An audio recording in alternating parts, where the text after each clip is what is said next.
It's cybersecurity headlines.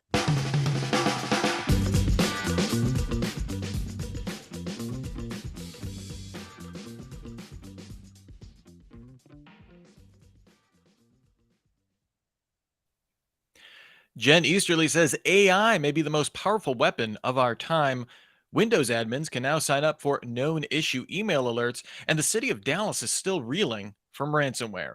These are some of the stories that my colleagues and I have been bringing to you on this week's cybersecurity headlines. And now we get a chance for some insight, opinion, and expertise on these stories and more from our guest, Paul Connelly, the former CISO at HCA Healthcare. Paul, thanks so much for being on the show today. Thanks, Rich. Happy to Uh, be here. Before we move on, we have to thank our sponsor, Trend Micro. Trend Micro, discover, assess, mitigate. Join us on YouTube Live. You can join the stream live, get in on the chat. To do so, go to CISOseries.com, hit the events dropdown, and look for the cybersecurity headlines week in review image. It's the third one down. Just smash on that icon to join us, get in on the chat. You can do that every single week. We've got about 20 minutes, though, so let's jump into it. Our first story here, Jen Easterly says AI may be the most powerful weapon of our time. There's no mincing words here from the CISO director speaking recently at a security summit at Vanderbilt University in Nashville, warning that artificial intelligence may be both the most powerful capability of our time and the most powerful weapon of our time. Direct quotes, so not misattributing that. She suggested that AI generated resources easily available to anyone from terrorist groups to criminals provides the capability to develop cyber, chemical, and biological weapons. She suggested that AI companies should break that decades-long vicious cycle of technological innovation at the expense of security. You know, Paul, very strong words here from a very highly placed authority.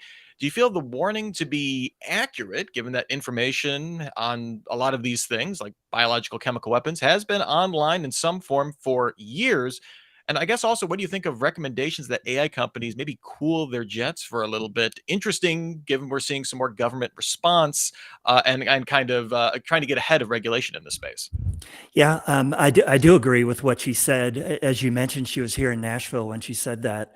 Um, Obviously, AI is going to create incredible new capabilities that bad people can use to do evil things. Just take something as basic as sending a phishing email. AI could enable criminals to identify the most susceptible users, create customized scenarios to send to them, and just be almost overwhelmingly realistic. But the other side of the coin, and one that I'm obviously counting on as a CISO, is that AI is also going to give us new defensive capabilities to detect and stop these things before they ever get to the end user. So even though it's a quantum leap forward, obviously, and a whole new playing field, it seems to me, or maybe I'm just wishful thinking, but I'm hoping that it's the same cat and mouse game between good and bad people that we've always had. It's just, as I said, on a new playing field. We desperately need the good people to be developing AI tools at the same speed as the bad guys. And to Jen's point, we need technology companies and IT organizations to use AI to build more secure software and products to reduce the attack surface or exposure that we've got to defend. So I generally agree. I don't think it's something that we can put the toothpaste back in the tube. So it's more of how do we use it for good and try to stay even, if not in front of the bad. All right, well, next up here, Windows admins can now sign up for known issue email alerts. Microsoft announced last week that Windows admins can now choose to be emailed when new known issues are added to the Windows Release Health section of the Microsoft 365 Admin Center. After enrolling, IT admins will receive an email every time known issues are added or updated with new information, including changes in status, new workarounds, or issue resolutions. This is only available for those with admin roles in organizations with eligible Microsoft or Windows 365 for business subscriptions that provide access to Windows Release Health in the Microsoft 365 Admin Center. So if you have that flow chart, you know if you are eligible to sign up for these. Now, Paul, this might sound like a bland or, I don't know, run-of-the-mill announcement, but given that phishing is still the most successful technique that threat actors have, wouldn't a willingness for admins everywhere to quickly open up warning emails, supposedly from Microsoft, become a fisher's paradise potentially? Yeah, and if you take it together with your prior question about how AI could make these so convincing, obviously, it does create risk anytime you're using email, and one of the attributes of phishing emails is that they try to create that sense of urgency, which is exactly what this situation would be, in hoping that the recipient will open it without really pausing to think. And admin user accounts are obviously crown jewels. So all those things make me say, yeah, that's a bit worrisome. But candidly, I do feel like this is something that we can manage. And one of the good news is that these are tend to be very savvy users. So, um, between technical solutions and the awareness and focus of the users, I would hope that this would be something that's manageable. I wouldn't call it a paradise for yet. Yeah, certainly a good target, but these were already highly targeted, potentially individuals. This Yeah, is just absolutely. another vector in the thousands of vectors that they might be targeting. So, Yeah. excellent perspective on that. Next up here, Dallas still reeling from ransomware. It's a bitter twist, definitely, on ransomware attacks in Dallas that not only were municipal courts closed and emergency dispatchers forced to write down information and then relay that manually over radios. Apparently, the ransomware attack negatively impacted the emergency response to the mass shooting in Allen, Texas, as police were unable to access prior information on police calls to the home of the shooter who resided in Dallas. Paul, this adds a new layer to the dangers of ransomware, pairing it up with, the ever increasing incidences of public mass shootings across the US. Do you think this will influence governments on any level to become more willing to pay ransoms as they start to see, just how these two activities might occur intentionally, not just as a coincidence, as, seems to have happened in this case? Yeah, I mean, in addition to the financial loss, you'd never want to pay a ransom because it just encourages more attacks. So I understand the thinking of the from the government side of we should block these payments as a way to choke off the attacks. But this case really shows how impactful it can be, and it brings to light how difficult some of these decisions are. Um, and we all see the evolution of the criminals, the attacks is that they're homing in on what are the most critical points possible so that they have the maximum leverage to get that payment that they're Mhm. after. So mass shootings, to me, it's one of many critical moments where services are needed. If I'm not mistaken, there was a case a couple years ago where the 911 service got shut down. Uh, you know, obviously the Colonial Pipeline, the attack on the water systems. There's different areas like that where they're clearly homing in on those critical points. I recently retired as the CISO for a company that operates 187 hospitals, and our leadership was really attuned to the fact that ransomware a ransomware event could impact our ability to take care of our patients. So that's the level of leverage that they're going after. I do think that this might force more willingness to allow or for people to pay ransoms in the short term. But hopefully, the real answer, which maybe is more long term, is companies have to invest. I know I'm preaching to the choir here in the measures that improve resiliency and protect against ransomware, or they'll just continue to be abused. And if I could add one more point, I do think this is an example of the growing fusion between cybersecurity and physical security. The FBI and others have spoken for several years about this idea of what they call a blended attack. A terrorist organization sets off a bomb, and at the same time, they use a cyber attack to shut down the local police response or the local hospitals or something like that. So um, I was proud. My company, my former company, was an early adopter of the model where we brought physical security and cyber security together in the same organization.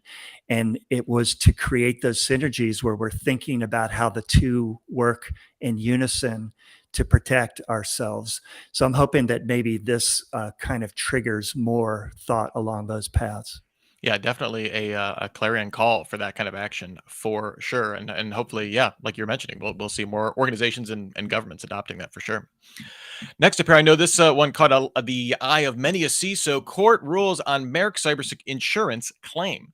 Back in 2018, Merck got caught in the NotPetya attacks, suffering an estimated $1.4 billion in losses due to outages and then consulting and system replacements on top of that. Its insurer, Ace American, refused to pay out, citing acts of war clauses in their insurance contract, arguing the attacks were Russian-backed and tied to an act of war. Lawsuits ensued, followed by an appeal, and the Superior Court of New Jersey Appellate Division upheld the original judgment against Ace American, finding that the details of the attack on Merck came wholly outside the context of any armed conflict or military objective. So, Paul, do you agree, I guess, with the overall findings of the Superior Court that a cyber attack of this scale is wholly outside the context of, an armed conflict or military objective? I mean, it's easy to forget that this was before, the Russian invasion of Ukraine and kind of the action against Western allies to that we have seen throughout the last couple year and a half or so. So, I'm curious to your thoughts. Yeah, this is a fascinating case. Cyber is very clearly a weapon of war now, as we've seen in the Ukraine. And the nature of cyber is that innocent bystanders are easily caught up in the crossfire. And it's really difficult to differentiate between criminal groups and the nation state side of coming from places like Russia, Iran, North Korea. So I can understand from the insurance company's perspective how they're kind of scratching their heads saying, how do we put our arms around the risk here? I have to say, as a CISO, I was happy to see the ruling side with Merck because, well, Terry Rice is probably the best CISO in the world, one of the best. And his problem has every I dotted, every T crossed. And NotPetya still happened to them, which could happen to anyone. So from my side, if we purchase cyber insurance to help potentially transfer the financial risk if we had a cyber event, but the insurance companies have this giant loophole that they could potentially use to not pay, then it feels like our risk mitigation strategy has kind of crumbled. So this helps hopefully create some order in the world from that perspective. On the other hand, I'm sure this sent shockwaves through the cyber insurance industry, and it will likely become even harder and more expensive to obtain coverage because I'm guessing from the insurance industry side, it's going to make them much harder, their actuarial tables or whatever they do to figure this out. It's going to be much harder. It's a much broader risk now that they have to cover. Yeah, I imagine that these attacks will become so common that are somehow linked back to state affiliated actors that are in some way opposed to Western interest, the U.S. or Western interests are tied up in all of that.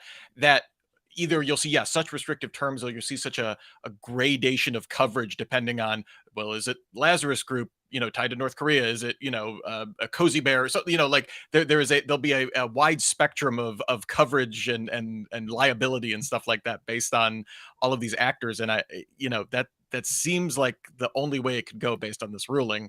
Understandable reaction, I guess, from the insurance companies. Yeah. All right, before I move on, we have to spend a few moments and thank our sponsor, Trend Micro. Cybersecurity is not just about protection. It's about foresight, agility, and resilience. Navigating a new era of cyber risk demands evolved strategies, new frameworks, and integrated tools to equip security teams to anticipate and defend against even the most advanced attacks. Trend Micro, the global leader in cybersecurity, is bringing the cyber risk conversation to more than 120 cities around the world in their latest Risk to Resilience World Tour, the largest cybersecurity roadshow of its kind. Find the closest city to you and register today to take a leap towards a more resilient future. Head to trendmicro.com/CISO Series. And now some good news from the DOJ.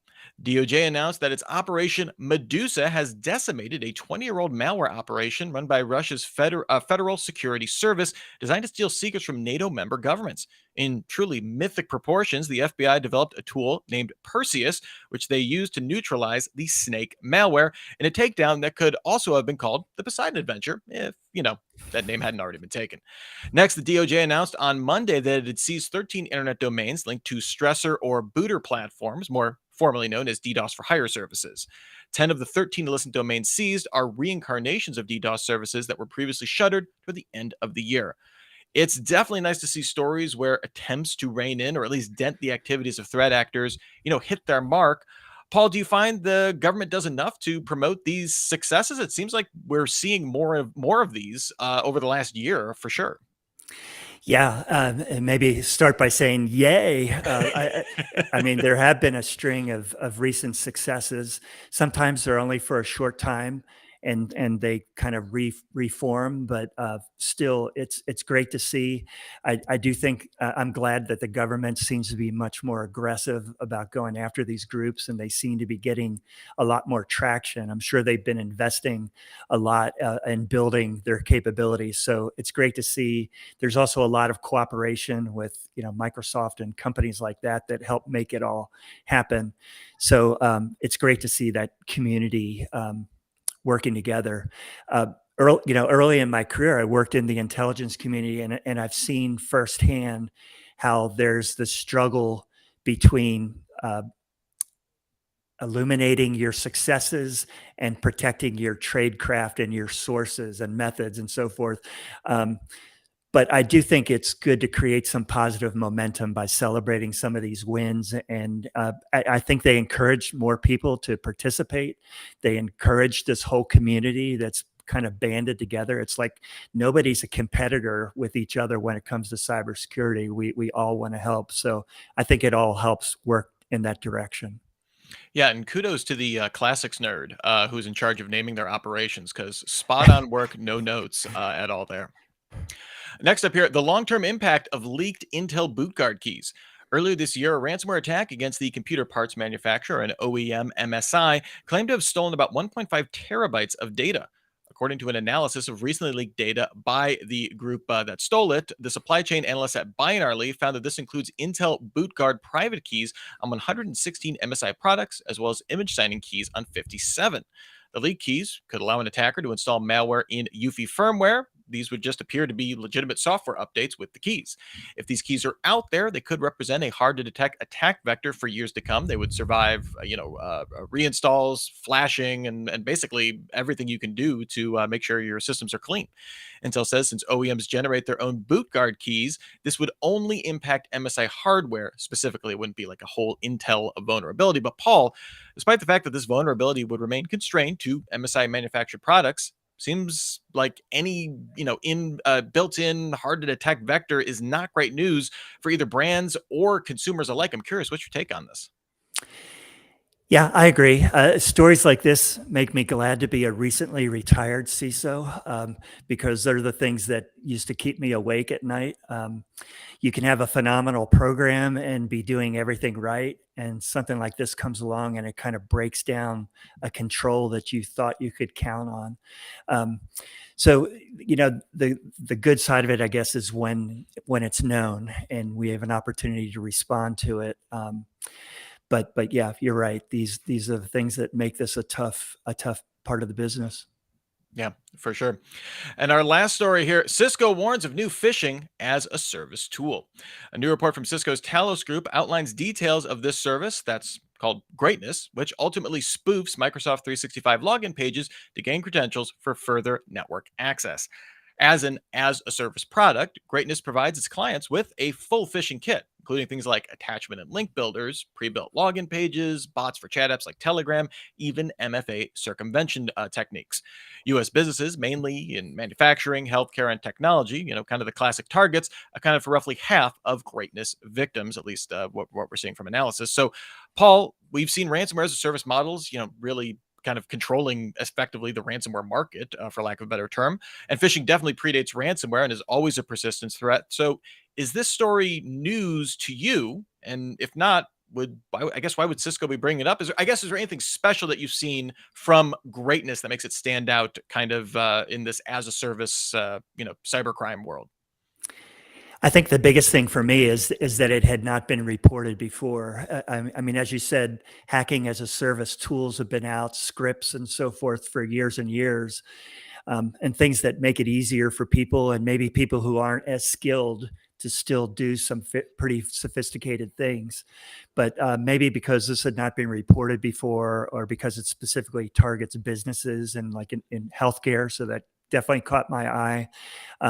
But I took it more that Cisco is just being a responsible citizen and sharing what they know, and that's becoming more of the norm, which is fantastic. So I guess going back to speaking from the chair of a CISO, it's such a difference maker when you've got these big, leading, sophisticated companies that are focused in this area, and then they're sharing the knowledge that they gain. It makes a huge difference for us.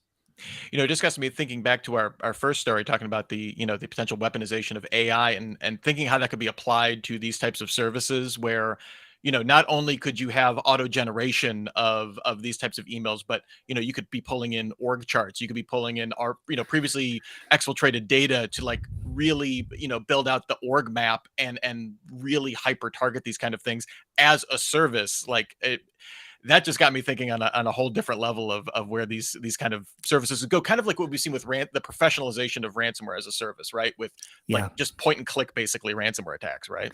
Yeah, it's like that first story. You can overlay that on every one that followed and think about what that portends for the future, making things more complicated.